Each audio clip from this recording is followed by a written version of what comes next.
first step to an injury usually starts with a weak thought. I was on my third set of 10, fourth rep on bench press, and pop went my left shoulder with a sudden feeling of electricity all over my body. I rolled the weight off. Didn't ask for help, of course. Don't ask. I'm a man. Don't even ask for directions. Looked into the mirror and noticed a lack of symmetry in my upper body. God, what have I done? I finished with my client that night, and the next day I was sitting in the doctor's office, being told I completely tore my pectoral muscle from the bone. I was going to need surgery soon to reattach before the injury scarred over and could not be repositioned. Then he dropped the bomb.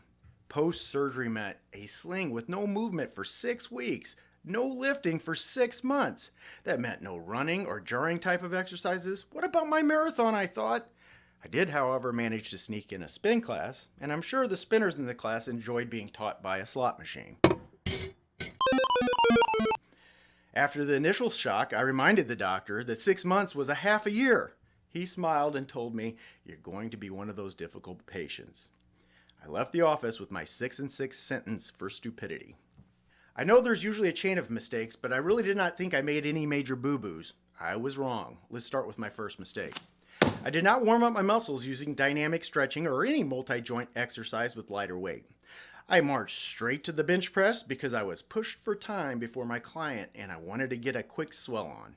My rationalization? I work out all the time and my body's used to lifting, so blowing by a warm-up is no big deal.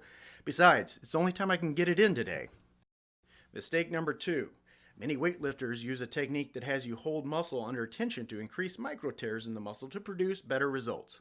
I was doing this on the bench press with what I thought was a moderate weight and was intentionally coming past 90 degrees on my elbow drop.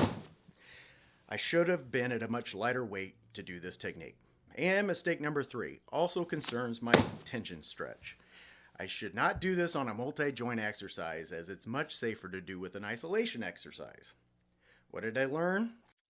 Mostly that I hate not being active and in particularly not running.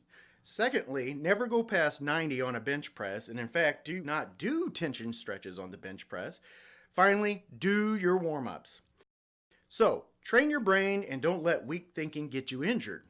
Think ahead and don't let yourself slip into bad habits or submit to outside pressures.